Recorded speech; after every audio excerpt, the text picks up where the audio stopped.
Hi, my name is Treya Jackson, and I'll be talking to you about growing up as a foster child in the foster care system. And this is my second podcast about foster care. And on my first podcast, I did say who I was, that I was a foster child. I grew up in the foster care system, and about my first book of my book series, talking about growing up as a foster kid. And I actually moved to a few different states. When I was a foster kid, they actually would send kids to other states if they had a placement. Now they don't do that anymore. So probably a good thing not to be moved to a whole nother state. So today I'd like everyone to have a better understanding of some of the foster care trends and stats that are out there. So according to fostercare.org, Virginia has less than about 5,000 foster kids in care. Arizona, 17,000. Indiana, 19,837. Illinois, my home state, is 16,116. And California has the number one spot here, which isn't a good thing. It's 60,000. So now that you have an idea of where everyone kind of stands, these are the upper numbers in the states. Arizona, Indiana, California, and Illinois are all struggling in the foster care crisis. So one thing that the state of Illinois did was that they actually passed the fictive kin law in 2015. And this is the role of the family. And it expanded the definition of family to include unrelated by birth or marriage who have developed close ties to the child or the child's family. And this was a good idea. I think it was a really good idea because kids were ending up in foster care. And when they had maybe Uncle John down the street who maybe could take care of them, or he was married and they had a nice home, didn't have any kids yet, maybe they have a couple kids, they could help out. And these were looked at as short-term placements. And so that the child can go into care, perhaps the parent or parents could get parenting skill classes, and for whatever reason the child was taken away, perhaps the child can be returned to their family at some point. And that's always the goal, is to take a child temporarily out of the home when they feel that the child is in danger, and then place them back and have the kids go back with their parents or their parents. So one of the things that happened, and it was kind of a bittersweet deal, was the state of Illinois decided to end their relationship with the involvement of Catholic Charities, which was one of the big agencies that would help place children into homes, group homes, and other placements. So in wake of the agency's refusal to follow the state's new civil union law and existing anti-discrimination policies, Catholic Charities just refused to work with same-sex couples due to religious reasons. Same-sex couples have the same rights as married couples, which includes being foster parents. Did Illinois make the correct choice? I think so. And I would say, yes, we need to have all hands on deck. However, not if the agency is not going to follow the anti-discrimination laws. In this case, I really do think, like I said, that they made the right choice. I know when I was a foster kid, I wouldn't have cared if my foster parents were same-sex. As long as I could have a home, I really didn't care. We weren't given that option when I was a foster child. There was a lot of things where we weren't asked, do you want to be in this home? It was just automatically the choice was made that children shouldn't be in same-sex homes. So I don't think it really mattered as long as they're good parents and they could care for us. I don't see the point of excluding them from having children. So why do we have so many foster kids in some states? What causes the trends to change? So we have a lot of landmark cases, and in Illinois we have a few, but in California they have quite a bit. And Bobby Cagle was the former director of DCFS in LA, Child Protection Services Agency. He resigned on November 24th, 2021, after a lot of high-profile cases. And I'll just say their first name, but some of the cases you may have heard about, but all of these children died in the hands of their parents or parent. There was Noah, who was 4 years old, Gabrielle, who was 8 years old, Anthony. I didn't get an age on Anthony. And then there was Illinois, had a few profile cases. And one was a child named Crosby. She was 2 years old. And that's her last name, actually. And then we had AJ, who was from Crystal Lake, and he was 5 years old. And both of these cases from Illinois really hit me hard because I was just blown away by the little girl from Juliet, because she was just a little baby, and she had been missing for a couple of days, I guess, after a worker came out there to check on the child and the other children in the home. She was not removed. Later, she was found under a couch, and she was found dead. And that was really hard to hear that such a small child was found, and they didn't really have any suspects that who killed this child. And they did suspect the mother at first, but then there was so many people in and out of the home because they were squatters, that they couldn't charge anybody. And we always want someone to be charged for such a heinous crime, but we want to charge the right person, of course.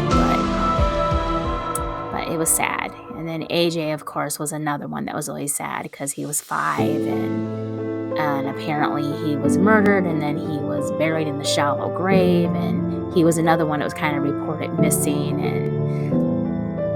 and then he turns up dead, and he had been abused by his parents, and apparently DCFS had touched this child's life too, and he wasn't removed. And so it's really just awful to hear that these children have been murdered, because I do remember being abused, and I could have been one of these kids. And I was actually removed, and I'm not saying I ended up in the best place in foster care, but these kids didn't have a chance at all. And should they have been removed is the case. So we're going to be examining, why these kids weren't removed, and what we should do about kids who are being investigated. Okay, so as we continue here, so who is accountable for these children's deaths? Caseworkers who didn't remove the children, or the parents, both? In Gabrielle's case in California, the caseworkers were brought up on charges for not removing the children, and this decision led to their death. Should caseworkers be charged? Should they be put on trial, as in the Gabrielle case? And some people say yes, some people say no, some people say that they had so many cases and they couldn't possibly keep up with all the cases. I don't know, I kind of have a mixture of feelings that if this is the first time this has happened, possibly the child the caseworker should maybe not be charged. I guess it's a case by case scenario. So if the same caseworker has been out there, and they don't take him away, then we need to know why. Why did they feel that the child was in danger? And sometimes you have a great caseworker, and this will happen. And I do know a person who said that who used to be a DCFS worker, and she was a great worker, and a baby ended up who died while she went out there and visited the mother and didn't have any signs of anything going on to where the child should be removed. And then the child was murdered. It was a baby, and it was devastating for that worker to know that somebody killed this little baby. And she had told me that, that it was so devastating that it almost, it just got to your heart, and that's someone who really cares about kids. Because if it doesn't bother you and you're so hardened by the system and by taking away kids and not taking them away, but the rule of thumb is that if you feel that the child is in so much danger and that they can't hang on until like your next visit, and you probably want to remove them.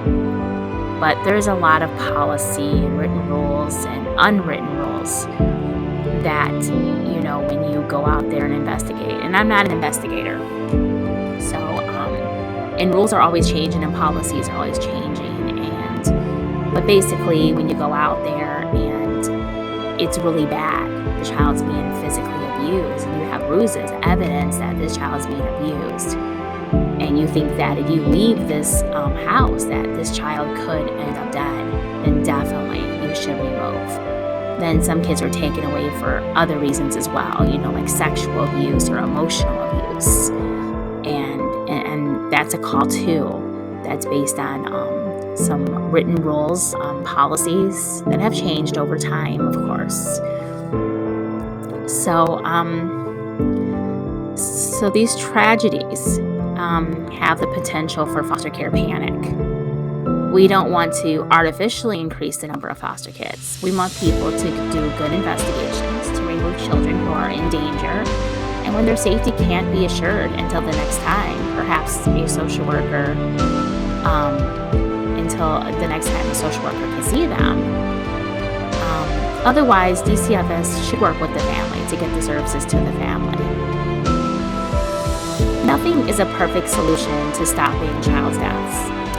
And the foster care is not always the best solution or option in some cases. Some people say DCFS needs to get more kids out of the homes who are in danger. This is so that we can stop these high-profile cases from happening again. And this is one of the best solutions to prevent child deaths. That's how some people feel. This is not always the solution either. The fact is, kids die in foster care just like they die in homes of their parents. In 2017, Georgia's foster care numbers actually jumped from 8,538 to 13,542, a 60% spike. Is that the answer? Should we just start taking away a whole bunch of kids so that we can say, okay, we are doing our job and we're taking away kids, and the states are doing their job really, and or what should we do? What should we do? What is the answer? With having so many kids in foster care, and then we don't have anywhere to put them. Illinois was recently in trouble because they had children sleeping on the floor in offices and unwelcoming centers. And they're supposed to be called welcome centers, but these kids were in there for weeks and months, and there was nowhere to put these kids. So it's like, well, that's not the answer either. So, so we have to think and put our heads together. And also we have a lot of policy, a lot of politics in foster care. So a lot of politics that I didn't know really as a child when I was a foster kid, but you went in front of the judge and there was lots of talks about foster care, that we should just get rid of foster care when I was a kid and a teenager in foster care. And I was just like, get rid of it. I was just wondering, what would they replace it with? What would happen? Would it be better? Would it be worse? Would it be privatized? At some point, people are saying that they should have private agencies come in and actually take over, and maybe they would do a better job. And nevertheless, I didn't know when I was a kid going through it all that kids would still be going through it now. I kind of thought that kids, like, the system would get better. And even though it didn't get better while I was in the system, I always have high hopes that they would see what it was doing to us kids, and then they would revise or come up with new policies and rules, because there were some policies and rules when I was a foster kid that were very unfair. They were very unfair, and they're actually darn right scary.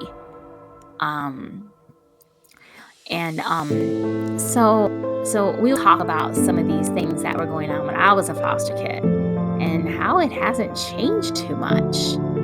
It's just a new date, a new year, and I hope that in the future that we can ensure that if kids are taken away, that they are in a better place, and we just don't know that.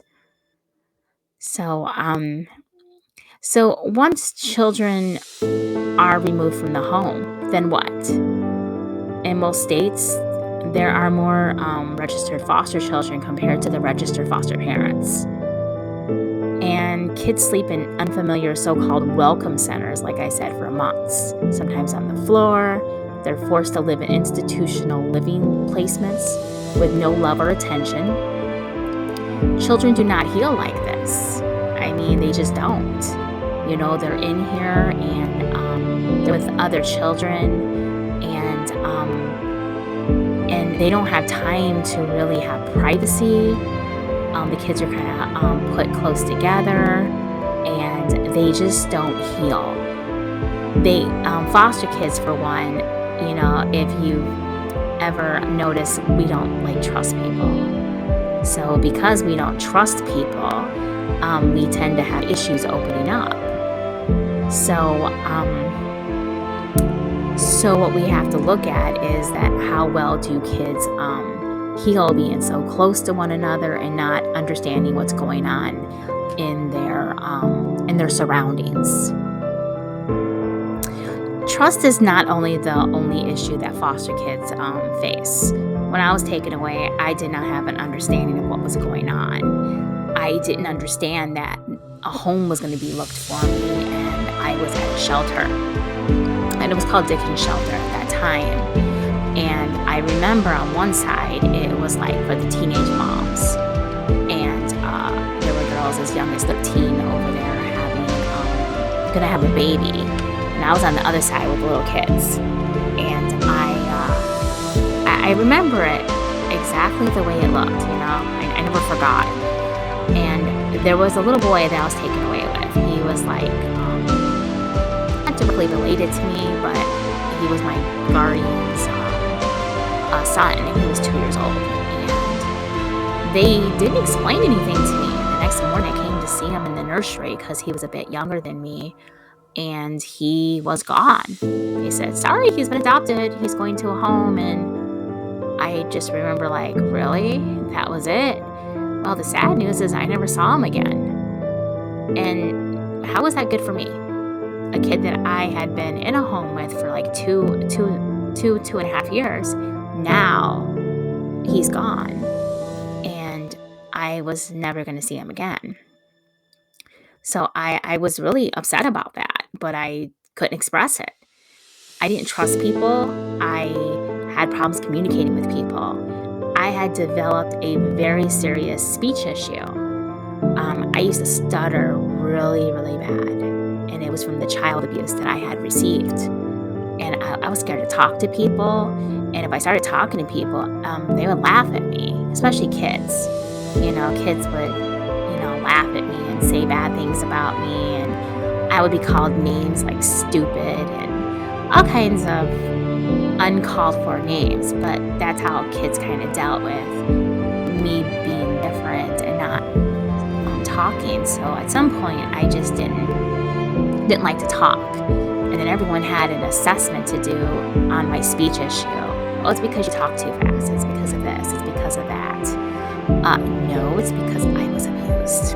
And I was abused really, really bad in many different ways. And I didn't get the help when I first came in the foster care system. I wasn't even talking about what happened to me. There was no art therapy, no music therapy. It was just, okay, you're going to go here. And then when I went to a foster home and something didn't go right, or, they didn't like you didn't blend in or something, I felt like I was auditioning for a foster home every time I went to a new one. And it was really hard. So as I went to all these different foster homes, and I started to feel like it was like auditions, I kind of lost hope that I would find a home. I thought there was something wrong with me, and of course, because I would stutter, I had certain issues that I was withdrawn and stuff. I just didn't think I was going to find a home. I heard stories from other kids too. Other kids, foster kids would talk, just like what we would talk about what we were in for, which felt like we were incarcerated more than we were foster kids. And we all wanted the same thing, we all wanted a home and a permanent home. But some kids were so displaced that they were just they were in and out of foster care. They said that they would be in for a few months and then out. And a lot of these kids were, other mothers were actually on drugs, and they would tell you that, she'd be doing some drugs, and then they come and take us away and they put us back. Some of the girls had been sexually abused, and they were very kind of almost they were very calm about talking about it, but some of the things they were saying was terribly alarming, girls being sold for drugs. And some of these girls were maybe a little bit older than me. They were maybe 10, 11, 12, some of them. And the way they described it was just awful, but their look on their face was just it was a normal thing. And they're just glad they're gone so they don't have to do that anymore. And, it was just a really hard thing to hear, because they were being used, they were being hurt, they were traumatized from it, and who knew what was going to happen in the future because of this whole this ordeal with what happened with them before they became foster kids. And a lot of them would share about how many homes they'd been to and stuff, and then they were in competition with each other too. I've been to 6 foster homes, I've been to 7. And then you hear another girl say, well, I've been to 10. And, I hate the foster care system. And I hate going to home, and I can't wait till I turn 18. Little did they know it was 21 that they would be stuck in the system, unless they were adopted, of course. And that would be good for anybody to be adopted into a good home. So you didn't have to go through this traveling so much. So how you enter a system is it's very important not to be traumatized, but a lot of kids are traumatized. They're traumatized before they get there, and then now they have to go through a whole new life, and you have to learn the do's and the don'ts and all that stuff. So the whole thing is that kids end up sleeping in these welcome centers. Like I said before on my first podcast, we used to call it Cuneo. That was our welcome center. And kids, have to sleep in unfamiliar so-called welcome centers for months. Sometimes on the floor. They're, forced to live in institutional living. They don't get any love or attention. Children do not heal like this. I mean, we really don't. So states are mandated to remove children from abusive parents' homes. But then they end up in abusive foster homes group homes and other institutional placements where abuse is hidden. Often when children do tell, they are retaliated against. So what are children to do when they are removed from abusive situations and they end up in another abusive situation? Caseworkers are supposed to be the greatest ally, but often many foster children do not have access to their worker. Children are often left with no protection in the foster care system. Unprotected is like having no parents at all. And that is a very serious thing that's going on in the foster care system, is that if you're being abused in a foster home, of course those foster parents don't want you to tell on them. So when the caseworkers are getting ready to come around, of course it's like, they're talking to you and, being all nice to you, because they don't want you to tell. They want you to kind of forget about what happened, what they did. But more often than not, kids are being abused, and this abuse is hidden because you're in a foster home. So it doesn't make sense to think that a foster parent is going to abuse you, or a staff member. But there are some bad people in foster care. And not all the people in foster care are necessarily bad. I mean, there are some good people. But right now, I'm going to tell you about, just some god-awful things that, like some of the male staff were doing with the girls. And these girls had been sexually abused. So, guys were giving them presents and stuff and money. And they were doing some favors for the guys. And that shouldn't have been allowed. But it was kind of like always like on the down low, that what the girls were doing. But some of them would say, well, at least I'm getting paid. This happened to me when I was little and I didn't get nothing out of it. But now they're getting paid. So that is just, again, it's hard to hear that this is going on in DCFS. It's going on in Catholic Charities. It was going on everywhere.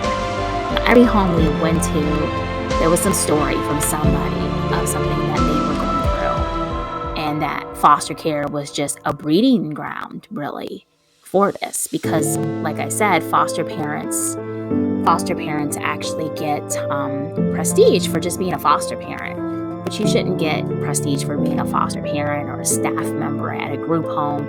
You should get that because of the kind of person you are and what you're doing for people. So I will tell you that I have met good people in foster care. Okay, they're not all necessarily bad. So I don't want you to get the idea that there's nobody good in foster care. I've had some good caseworkers. They just don't stick around long. And there's been some staff at different group homes and other places that I was at that were good to me. And I guess when you're going through a lot and you end up at a foster home and someone's nice to you, you almost are shocked. You're like, hey, wow, you're being nice. What do you want? And often foster kids are manipulated. We are manipulated and we are used in a lot of different ways. So when someone bad does something to you and then you end up somewhere good, you're almost like questioning their kindness. You're like, why are you being so nice? What do you want from me? And then when they say nothing, you're like, oh, really? You don't want anything? So I ended up in a few good foster homes, especially when I was little. I ended up in some foster homes, but I'll tell you about some of those placements that were really good, and there was a lack of understanding at such a young age of what was going on, and what was going on to where I didn't stay at those homes. And I really struggled with not understanding that, because to me, they were good parents. I could be adopted, and then it just didn't happen. I was just removed, and how it was removed was very dramatizing for me. I just was like, really? No. And after it happened a few times, I was just like really scared, and I didn't know if I would ever find a home. So some of the good foster homes I was at, I remember I went to a foster home where, my foster parents were they were Black, they were African American, and they had one son, and he was also African American, and he was actually not their biological child. He was adopted. Then he had a younger sister, and the story is that they actually adopted him, and they were having trouble having kids biologically, and they adopted one, and then the foster mom had gotten pregnant because she was a foster mom, and so she had a baby, and the little girl, she passed away. She had like some kind of cancer, so they wanted to adopt the little girl, and they said they had a lot of problems just being able to adopt. And so I went to this home, and the mother was like a stay-home mom, and the dad worked, and he was a doctor, and they had a really nice house. They lived in the suburbs. They lived near Tinley Park, a really nice area, and better than what I had seen, So, and as soon as they started talking about adoption, they removed me from their home. They came in at like 6 or 7 in the morning, put my stuff in a bag, and like took me out of there. And that was really traumatizing. And I really had a hard time understanding. And the foster parents did fight. They did. They went to court because they did have money and they could fight for me. Some foster parents just don't have the time, sometimes the energy, and sometimes the money to get a lawyer and stuff. But I was actually I was like put in this little room, and there was a judge who came in, and later on I found out that it was because I was very light-skinned, and my racial makeup is not exactly what I look like. I look very light. I look almost Caucasian, but I actually am not. But they weren't going to let it go through because the state, because of what I look like. So you look at them, and they don't look like you. They have darker skin, and that's a hard thing. That's a hard thing for a kid to grasp onto. And I was really, really angry. I was angry when I found out, and it clicked a few years later. It didn't click right then because I was really young, but it clicked later on, and you start to see how the system is and how it's ran and things you see. And what I saw at that time was that I saw a lot of white foster parents adopt black children, but I didn't see any black parents get to adopt white children, or Caucasian children, Hispanic children. It was like almost like it wasn't allowed at that time. And the judge, I think I ended up with a lot of conservative judges too. I didn't realize that judges can be conservative or they can be liberal. So I think I had all conservative judges because he was like, nope. He just gave a look and nodded his head, looked over, and I don't know, if looks could kill, they would have killed everyone in that courtroom. And my caseworker at the time, she didn't know what was going on. She had just become my caseworker like a week later. I'm sorry, not a week later, but a week earlier. She didn't know anything about me. She actually went in there and thought they were talking about another kid, and I had to tell her my name. And she was just like, oh, yeah, I'm talking about this one. And can I have a moment? And she just said that it's not going to be allowed. The judge is trying to save you from pain and issues in the future. I was a foster kid. I always had issues, okay? I was abused, and now I was here. And I was looking to just find a home. I just wanted to find a home. And I wanted to go to school. And I was denied so many things in foster care that other kids take for granted.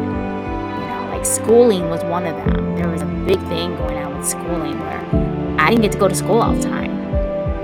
And I didn't understand. And I loved school. I loved to learn, but every time I would go back to school, I would be like behind all the other kids. And then I felt kind of stupid. I was like, God, I don't know that. How come I don't know that?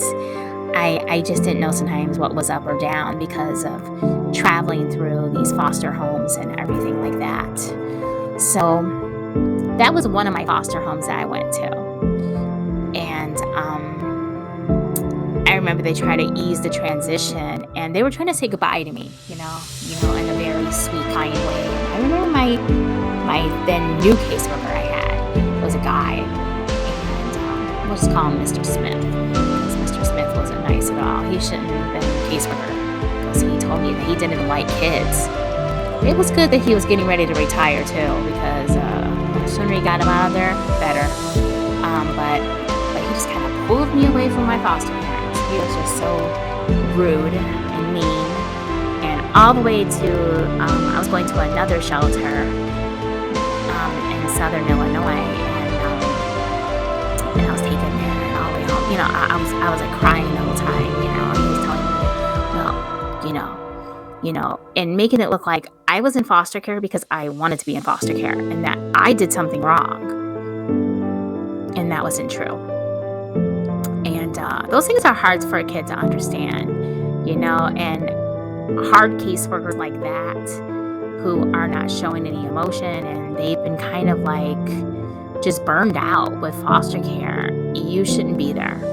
And these are the workers you gotta really, really be worried about, because they're not helping the situation with anything at all. So the next foster home I did go to, it was in Glenview, Illinois, I remember, and they were a Caucasian family, and they had a son who was probably about 16. I think he was around 16, and there was a library close by. That was perfect. And somehow DCFS, this was actually Catholic Charities who actually took me from the placement, and again, I was sent back to the shelter after a pre-placement visit. And a pre-placement visit is something that kids will go to. They'll meet the foster family, see if it I guess you kind of click together. I don't know. And then you would go back to the other foster home or the shelter or orphanage, whatever you want to call it. And you would then wait for an answer. You get a call, and okay, you're going here, or they don't want you. And I think that caseworkers would just be like, no, they don't think it's going to work out. And there's no kind words, don't worry, we're going to find you a home. Don't worry, it's going to work out. It was just like they didn't want you almost. It's like, I felt bad before, and now I feel worse. So their words were just really awful. And it's kind of good that I guess the caseworkers need to have a better degree these years. They need to have a bachelor's, and sometimes they need to go to college, and they need to get a master's, do social work, and there's a lot of trainings now.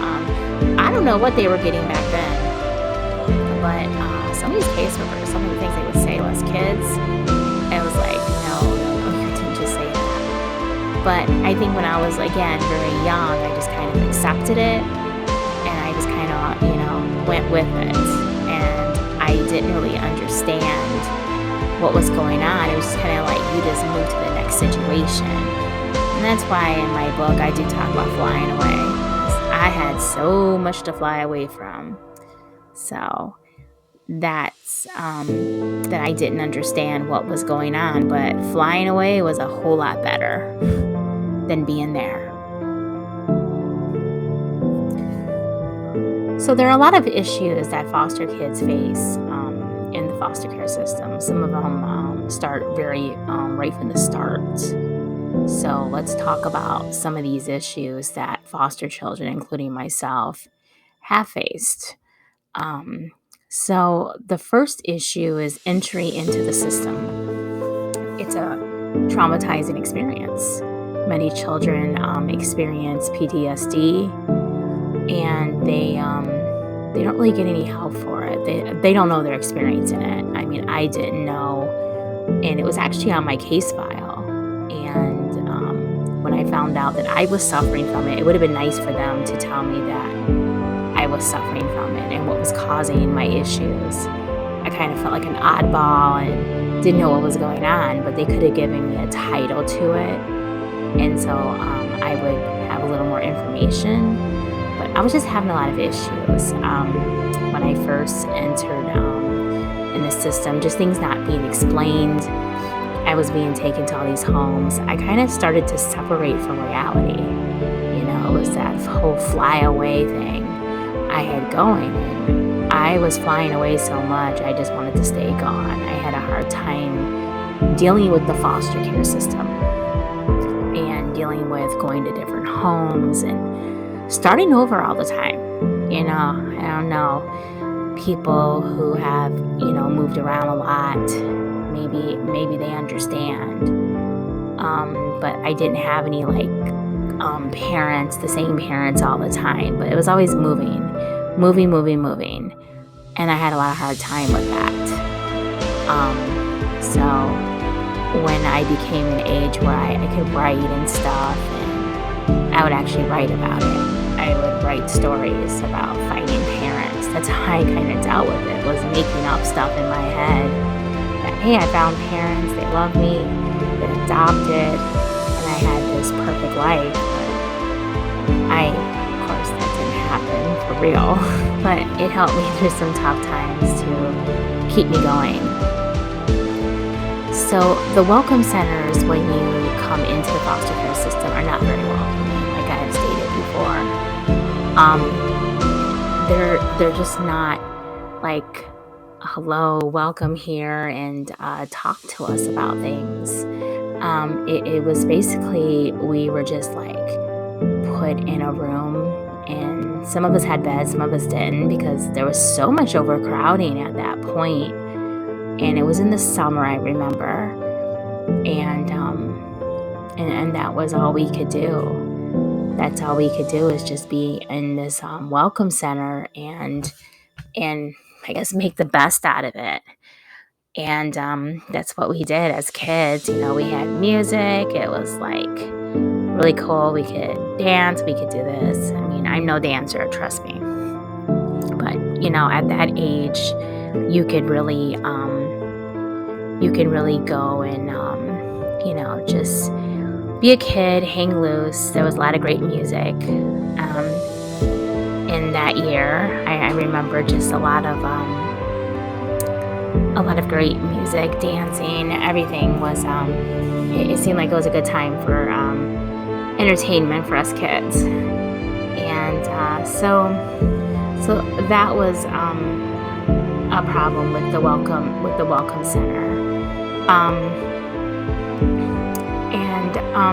There's nowhere to put the kids once we were in the system. We would sit in this shelter, in this orphanage, whatever you want to call it. It wasn't very happy. It was, we try to make out of it what it was. We go to the park, we get different staff members that would actually make our life a little easier, and they were very kind and caring, and they would take us. They weren't supposed to take us to places that were around their family. So there was a big barbecue, they take us. They weren't supposed to do that, by the way. And we go play baseball and stuff like that, and we had a really good time. And that kind of just made us forget about a little bit about what we were going through and stuff like that. So I did like that. And in between, we'd go to foster homes, and it didn't always work out. We weren't what they were looking for. It just felt like we were on a menu or something, and you had to audition and all this stuff. But the summer kind of took me through a lot of confusion, and then to get to when school was going to start, I didn't even know where I was going to be. I had no stability. I had nothing. Thinking in the back of my head, maybe I would get a family and that would work out. But there was so many bad stories coming in from the kids. They kind of put a damper in it, And when you would say something like, I'm going to find a family that loves me, then they would kind of tell you some negative stuff. I've been in the system for 7 years and da da da da da. And I was just wow, I'm never going to find a home, according to these kids, So that was one of the problems too, is that the kids had nowhere to go. As a foster child, you become aware that the best interest of the child is really not what's the best interest of the child. it's more about what's the best interest of the state and people around you. It seems like the parents are protected more, and they have a right to see you. In most cases, there's visitation with biological parents or your guardian or whoever they are, and you were abused by these people. These people are not good people, and in a lot of cases, kids love their parents. Kids love their parents, and I mean, really, really do. I met a lot of kids in the foster care system that were just taken away. They had bruises all over them, like I did, and they were sitting there crying for their parents, and I don't know if I had that same feeling. I don't think I did, because she was just a guardian, and I didn't have any connection to her. But I was forced for visitation at some point. I had to visit with her, and I didn't want to. I didn't have anything in common with her.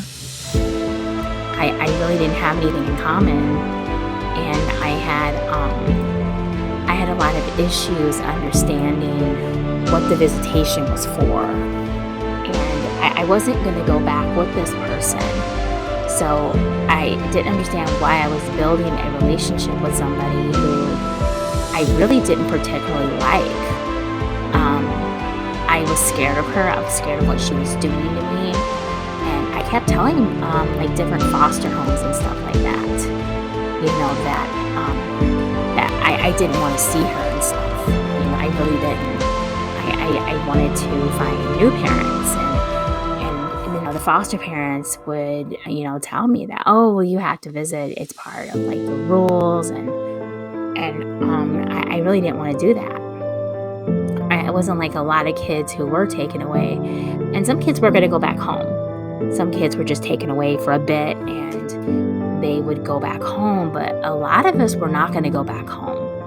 There were lots of problems, and there were lots of problems within the system.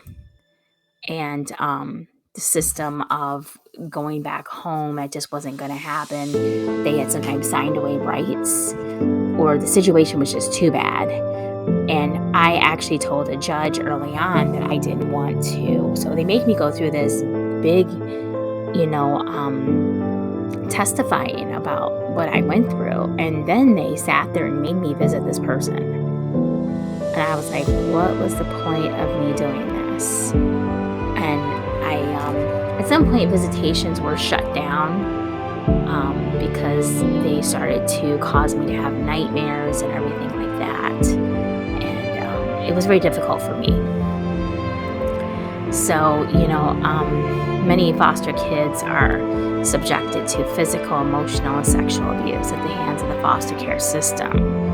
Young minds are toyed with and manipulated, and it's damaging to the child. I know it was to me.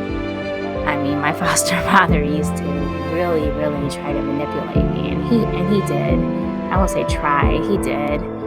I didn't know what he was doing, and this happens quite often. I was in my foster home for 4 years. My foster father was he was a master at manipulation, and he would physically abuse me, and then he would emotionally abuse me. I remember him just being so mean to me, and then when I would make him upset, he would make me apologize to him for making him upset and ruining his dinner or something like that. He called me really bad names, and some of the names I didn't know what they meant at the time, but later on I did. I did understand what had happened, and I didn't receive any sexual abuse from my foster father, but there was the one incident where I was attacked by a new foster brother that had come there to live, and that was quite traumatizing for me, which caused me to leave the home. So there's a lot of things that happen to kids that are just really, really terrible. And because if you're gonna leave your home with your parent or guardian or whatever, and then you end up in the foster care system, you should be able to feel safe. You should be able to get some healing time. You need to have that moment so that you can get better. And otherwise, there was no point. Other than a mandated law, you should be able to just stay in your home then. I mean, if that's the laws that, okay, we got to take you out of your home because this is what the rules say.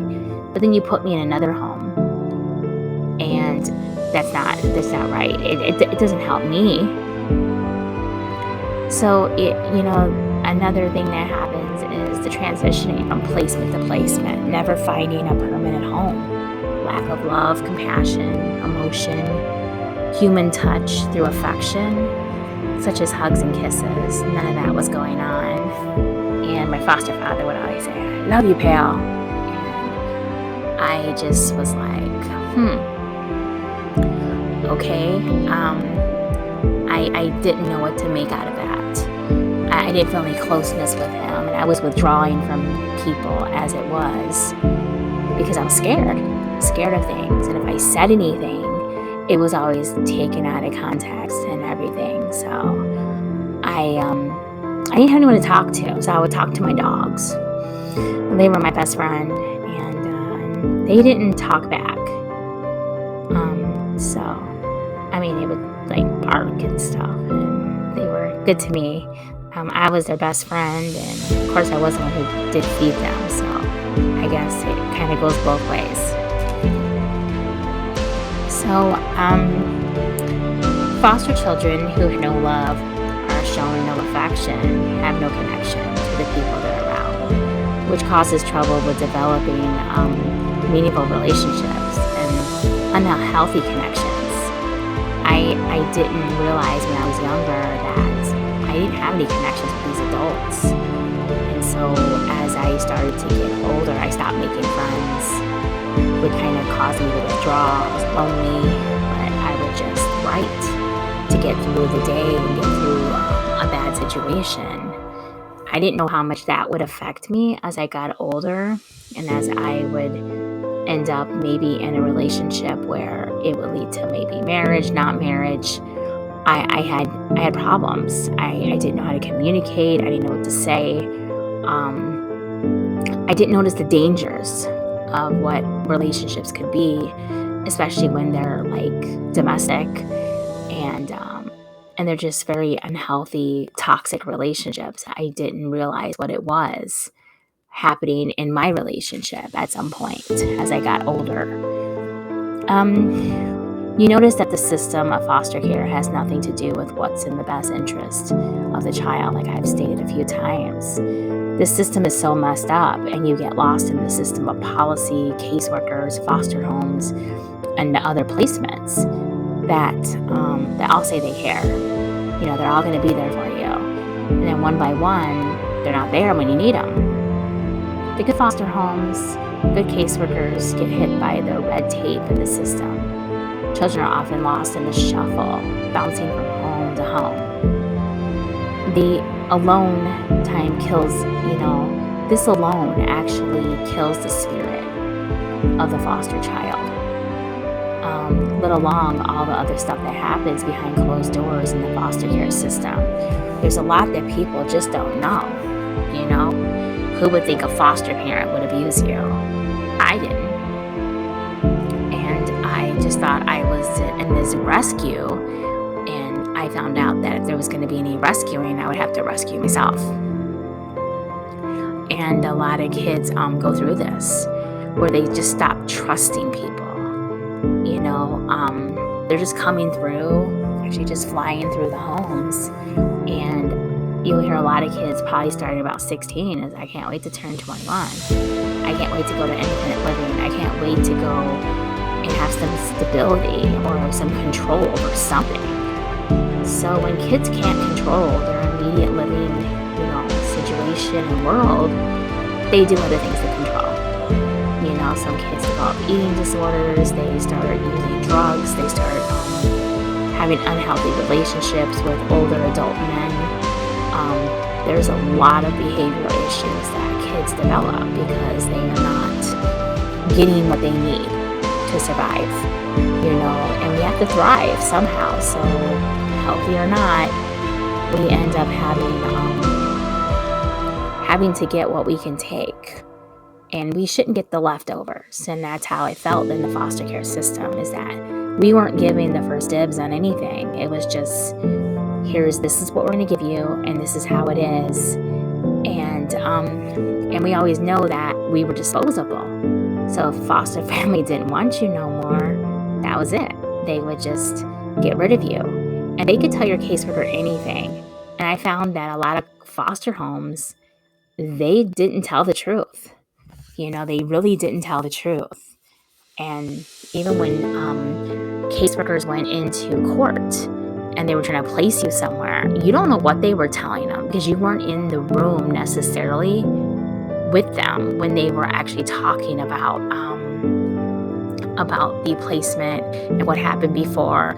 Because after you go to so many placements, the judge starts to ask questions. They're kind of nosy, and they want to know what's going on. And I guess in a way, if a kid's been to 6 placements in a matter of a year, what's going on here? Why are we having so many difficulties placing this child? And it can't be every home is bad, but the judge doesn't live in these homes. People don't understand what we go through and the moving around, and because if they had to live the way we lived, then maybe they wouldn't make such rulings on things or such judgments on the situation of kids. And I would believe some judges are, good. It's just a lot of them are conservative, and it's what they believe as a family, what they believe in how something is supposed to work will work. So I ended up sometimes caught in that red tape, and it didn't feel very good. Of course, one of the biggest issues is, as I've stated before, is that there's too many kids being taken away with nowhere to go. So if you keep taking away kids, they have nowhere, they have no placement, they have no home. And so over 60% of foster children have run away at least 2 times by the time they age out. And I was part of that population. I ran away, and I felt trapped, and I wasn't loved. And of course, I always felt something was going to be better somewhere else. And of course, I was kind of really young, and I had followed the railroad tracks. I lived on a farm, and of course, I was caught both times by the sheriff. Wasn't very good at it, so I stopped doing it there, and eventually I was taken out of the home. And it was a very complicated situation when I was taken out of the home, because no one suspected that my foster father was a child abuser. And it wasn't until I had a slumber party. And in my book, I talk about it. I talk about the slumber party that kind of the kids were always kind of a little mean to me, not too kind to me. They ignored me, and I really tried hard to fit in. But, kids can be mean, and they make fun of my clothes, and, I was just a foster kid, So my family was actually kind of famous in where we lived. And everyone kind of knew the foster family really well, and they all wanted to kind of be my friend, to come over to see my foster brothers. They had crushes on them and stuff. And we were all pretty young, so it's okay, you have a crush, and nothing's gonna come of it, but okay. So they would be my friend for a little while, and then they would just stop being my friend. And a lot of drama with girls and stuff like that. So, but on the day of my slumber party, the girls came over and they saw my foster father being mean to me and my a little bit older foster sister. And they went back to school and started talking. And then they had all decided they were going to be nice to me. I think they were nice to me for a couple weeks. After that, it was just back to the old stuff. But I don't think they ever saw my foster father like they used to. They used to think he was the coolest, and he was nice and sweet, and after that slumber party, it got out that he wasn't such a nice person. And so soon after that, I wasn't there very much longer, but it was very weird how kids kind of do, they flip the script there on you, and they go ahead and they say things, they're nice. But I guess I could take 2 weeks of kindness, nice, versus the mean stuff and being ignored. So, but I thought that maybe some of them did like me, and so when I moved from that home, I went to another place in Mount Prospect, Illinois, and the foster family was of a young couple, and I remember calling some of the kids that were in my other foster home, and they kind of, I realized at a point on the phone, like I called them a couple times, and they would always like have to rush off the phone and everything. And one of them even said, "Well, you don't live over here anymore. What are you doing calling me?" And now, we heard what happened, and your foster father's a real jerk. And I was like, wow. I was like, I really needed a friend. I really did, and I couldn't get that. And so I was really lonely and stuff, and kind of just threw myself into writing and also music videos. I had discovered, hey, I had my own room now, and they had cable. I was like, wow, on the farm we didn't have that. So it was like kind of a fun moment for me. That was kind of short-lived because I only stayed at the foster home for 4 months. But hey, you can take it while you get it. So I had a lot of issues making friends. So at some point I just stopped, and I don't think I ran away. I think I did try to run away from another foster home at one point, from what I remember. And it was a short runaway because we got caught again. I got caught with another girl trying to run away, and they took me to the station, and they were like, no, they give us the whole like speech and young girls being on the streets and what bad things can happen to you. And I was like, well, if they just knew what bad things were going on at the foster home.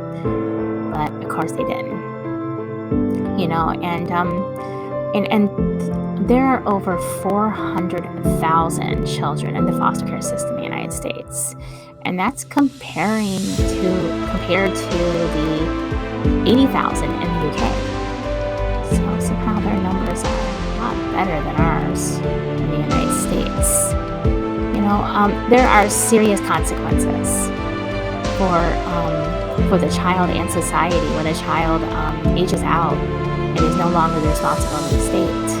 The consequences are a high price to pay, not only for the child who doesn't receive any physical or emotional affection, no love, no permanent home. So children suffer a great deal because of not finding that permanent home, and it affects society a lot more than what people really realize. So what are these things that children suffer from, when they don't get that love, and they're kind of just booted out at the end of the day from the foster care system? A lot of people don't realize, how bad you feel when you're kind of booted out and you're not really ready, you haven't healed, and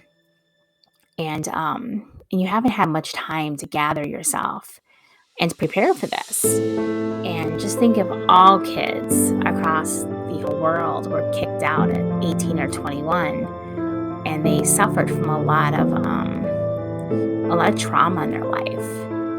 Could we really expect for none of the kids to come back home? Like you always see the stories in the television shows where the kids come back home. I think I remember that in a Cosby Show a lot, where kids always are coming back home and parents are like happy when they move out again. But at least they had an opportunity to go back home.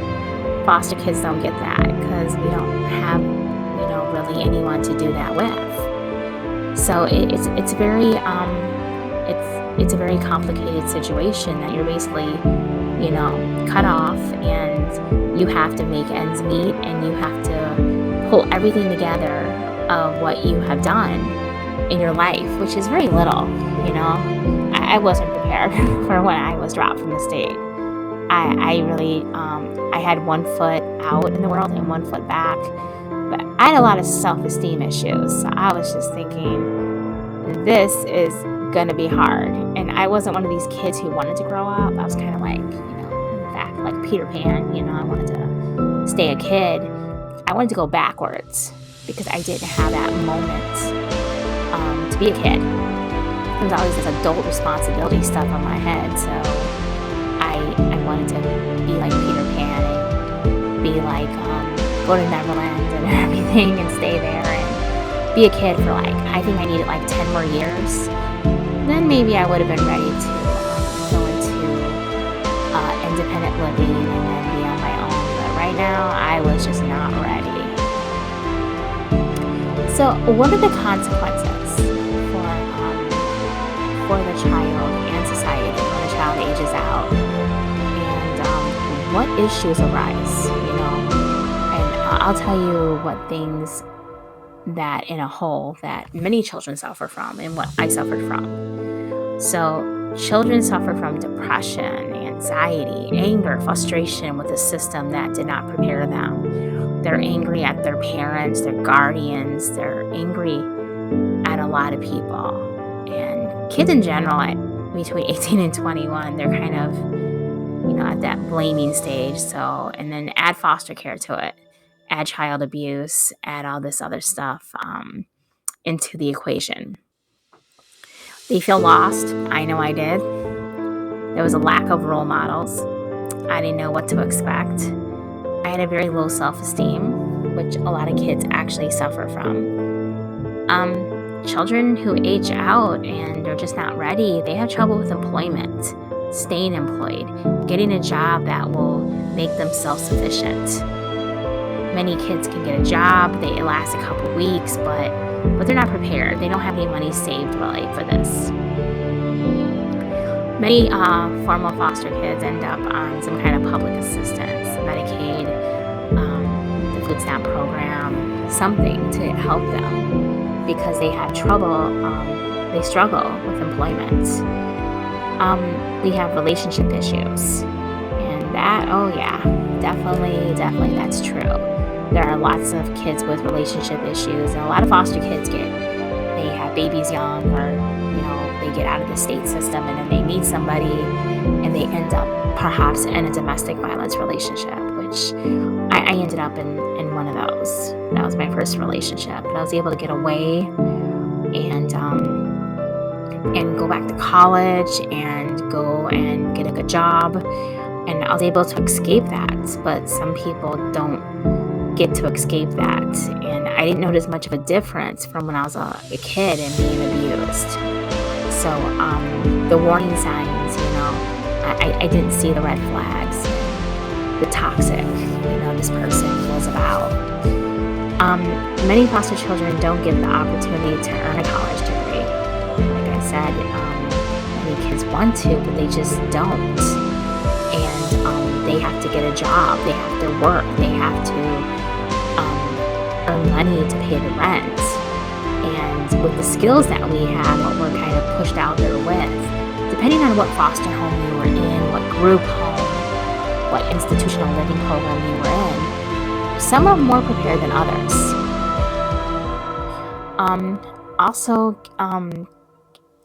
Most foster kids, formal foster kids have little to no parenting skills. They run a risk of their kids being taken away and placed into the foster care system, repeating the pattern. And this is very common in the foster care system. Almost 60% of foster children have been physically, emotionally, or sexually abused while in the care of the foster care system. Not understanding why foster parents are allowed to get away with this creates anger, frustration, which leads to depression, anxiety, behavior issues such as drug, alcohol abuse, self-cutting, and attempted suicide. I was a cutter. I used to cut myself, and I learned it from another foster child. She said, you just cut yourself, and it makes you feel better, and it actually almost led to me almost like committing suicide. And I was able to get out of that dark hole, but I really struggled with just wanting to end it. I just felt like I didn't need to be here. This was not the right planet for me. And I just really needed to go somewhere else. But of course I can't go anywhere else. So taking my life was going to be the way it was going to be. But I was able to heal from that. And from time to time I did feel bad, but I was able to snap out of it and know that it's just a moment in my life. This is happening, and it's not going to be my whole life. At least that's what I kept telling myself at the time. There's no healing time for children, and I had that problem too. I didn't even know how to heal. I didn't know how to even talk about my problems. So many kids in the foster care system are threatened with being locked up in a psych ward and being locked up for an extended period of time. Is that if you tell a kid who's suffering from like depression, or cutting themselves, or attempting suicide, you tell them that, you say this, I'm gonna lock you up. Well, kids won't talk about it then. They'll just keep it inside, because if you're gonna be locked up, your freedom's gonna be taken, and you're gonna be put on some psych medication that's gonna make you act all loony. Then guess what? We're not gonna talk about it. So I didn't have anyone I could trust, except for there was a couple people in my life that actually I could trust, and I was able to talk about it. But for a lot of other kids in a foster care system, they don't get that. So some of us were a little luckier than the other ones. So for society, all these issues, go with you. As you age out, you go into society, will burden the cost and the failure of the foster care system. And the truth is, if you heal the foster care system, we will have a positive impact on the juvenile and adult prison system. Public assistance will decrease, higher rates of college graduates decrease, and young adults with mental illness. There is such a burden on foster kids because they're like bearing the scarring from the adult world they weren't ready to be in as children being abused. And it's really an awful thing, an awful price to pay. You don't realize it then, but then you end up dealing with these situations with, you develop that mental illness, you have that dependency on medication and misusing drugs and even medications. Kids have had ADHD and they end up misusing that medication. Matter of fact, a lot of kids end up committing suicide on the medication that they were forced to take for depression, anxiety, and ADHD. And then kids also have mental breakdowns, full mental breakdowns, because they just can't deal with it. This is a lot of tough stuff for us to deal with. And I didn't suffer from a lot of depression in the foster care system. What I did suffer from is foster parents and institutional living placements telling me that I was going to be pregnant at 16, I was going to be a failure. Literally, they made me depressed for the moment. And I was like, God, I'm going to just fail. What's the use of going out there then?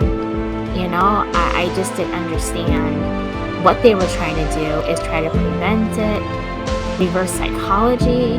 But whatever, it was just really, really harsh to hear. You might as well told me the statistics of failures of foster kids, because I would have felt just as bad. So the cost of the foster care system and the breakdown of the foster care system is a very complicated system for kids to maneuver through.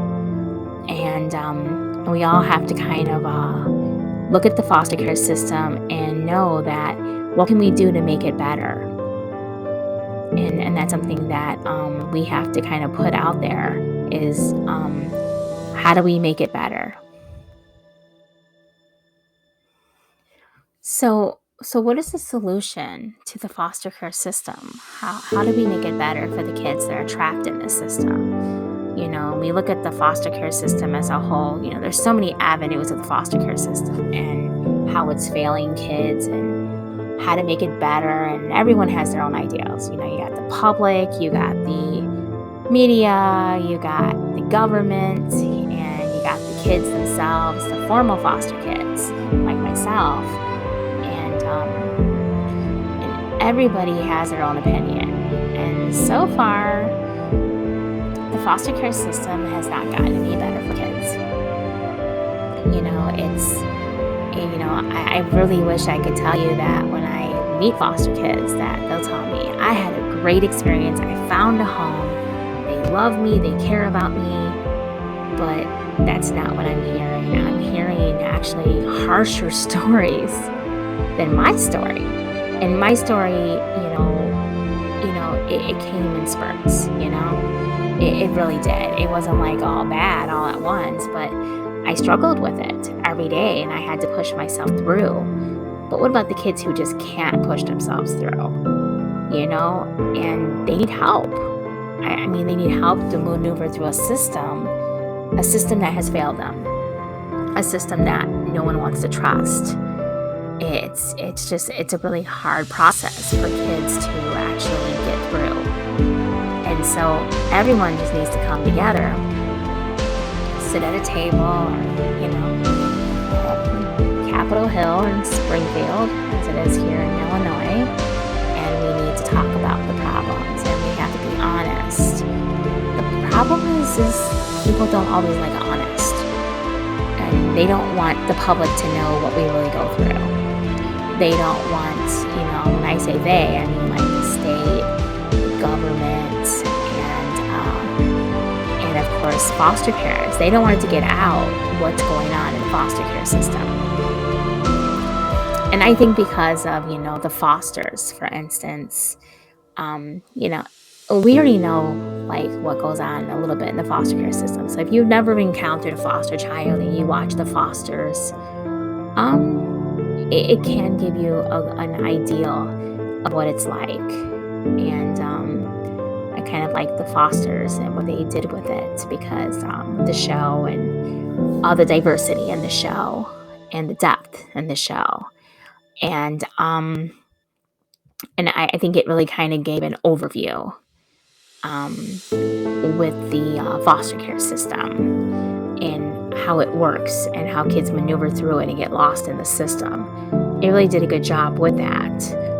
But now we need to use that. We need to use that and all the foster kid stories. We need to like break them down and come together with it. And there's a lot of foster kid stories that are coming out in books. I don't know if anyone's realized that. But there's so many stories out there about foster kids, and most of them are unfortunately a negative story that they just, struggled. And then we have a few positive ones and stories like that. And we're all looking at these stories and let's use them. Let's utilize them. Let's try to come together and understand that we can't keep hiding the truth. And we're not all lying, okay? We're not just like, okay, we want our 5 minutes of fame. And most foster kid stories are self-published. So it's not like we're going to get like $1 gazillion for it. But we do need to understand is that we're telling our stories. We're telling our truth. This is our truth. And some of us just want to write a book and just to close a chapter. Okay, I'm done with foster care. Some people want to do a book and they want to help. Like myself, I published my first book in 2003. It didn't do very well. It wasn't like I didn't write the book to make the top, 10 list or something or be a bestseller. It's a hard topic. It really is. And So then I went through quite a bit of things in my personal life, finished college, started working, and I then decided to take all the books and make a book series out of it. And that was what I wanted to do. And I was hearing stories still about foster kids suffering and everything. I was like, okay, I've given you guys about 10, 15 years and you still haven't cleaned it up. And now we need to do something, okay? So I started writing the book series, and I also decided to give more details about my abuse. There was a lot of gaps in my first book because I was told, you can't talk about this. You can't talk about the emotional abuse. You can't make the foster care system look bad. You can't make the state look bad. You can't talk about the sexual abuse. So there were so many things that people told me not to talk about that it became more about their book and not my book. So I decided I'm going to go all out and tell the truth. And I'm going to go and do that, and I'm going to create a foster care movement. And I decided not just to do it for foster care, but called the Children's Movement. A movement to bring awareness to the foster care crisis, but also for kids who don't make it into the foster care system. There's a lot of kids who end up being murdered by their parents or guardian, and there's kids who get murdered in foster homes. So this was a movement for children to bring up their concerns and voice their opinion on what they went through. And there's a lot of kids who just don't encounter the foster care system at all. Their cries are not heard. Investigations don't put them in the foster care system. They might be one of these kids who just will never make it there, and then we'll hear them on the news that such and such was murdered, and parents did it, and it's like almost like you want to say, how could we have saved that child? And that's what I say whenever I hear one of these kids have been murdered. And it's really sad. It's really sad for me, you know. Foster care, it never means the same to me that maybe it means to someone who's not a foster kid. Whenever I hear it, it's a very painful thing for me. So it's like, oh my God, what was that kid thinking? And, you know, I guess again, that's just me being a psychologist there, and like, oh my God, you know, I want to dig in deeper, like what happened, you know, why weren't they taken away? You know, when I hear stories about other foster kids, it's really devastating to me, because there's kids who are dying who don't have to die. And I don't want other people to think like, oh, well, I'm saying that this just happened to me. No, I'm only one of the kids it happened to, but I'm more of the success stories, because I got to go to college. I worked really hard, and I actually made it through. I did finally see light at the end of the tunnel, and I knew that what my calling was. And so now I come back and, you know, put the website up, and we can end up bringing some good out of this and helping every state deal with this issue of foster care. And I really want to get those numbers down in California, because we got to really, really work on that, because Illinois has foster kids, but we need to deal with here, but then we also need to deal with these other states with really, really ridiculously high numbers, and we have to examine, what are we doing? Go back to the drawing board and start again. Well, these are the issues that, you know, foster kids actually go through. And it's time that we examine all these foster care issues so that we can make a better tomorrow for these kids.